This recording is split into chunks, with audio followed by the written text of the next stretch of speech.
నీకు హైదరాబాద్లో ఏం పని?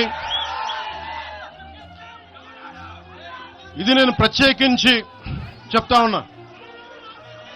మీరెవరైనా నన్ను బెదిరించే వాళ్ళ మీ అయ్యే జాగీరా తెలంగాణ?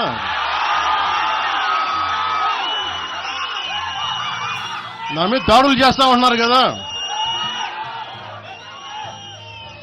నాకు తెలంగాణలో బెదిరింపుల కంటే కూడా ఆంధ్రాలో బెదిరింపులు ఎక్కువ. నాకు తెలంగాణలో ఇంకా రానివ్వమంటారు నన్ను.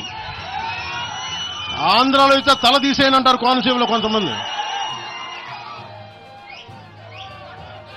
నేను ఓడిపోయినప్పుడు 2019లో ఓడిపోయినప్పుడు మన తెలంగాణ నాయకులు ఒకటే చెప్పారు, అన్నా మా తెలంగాణలో ఉంటే నీకు పరిస్థితి రానిచ్చేవాళ్ళం కాదని చెప్పి.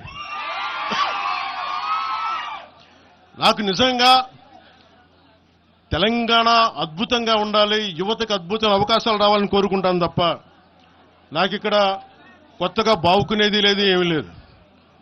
బెదిరించే వాళ్ళందరికీ ఒకటే చెప్తున్నా, నా ఇంటి ముందు ఎందుకు పెట్టారంటే ఎవరన్నా దాడి చేయాలంటే సంతోషంగా ఇదే నా ఇంటి అడ్రస్, అది మీకు తెలియదు.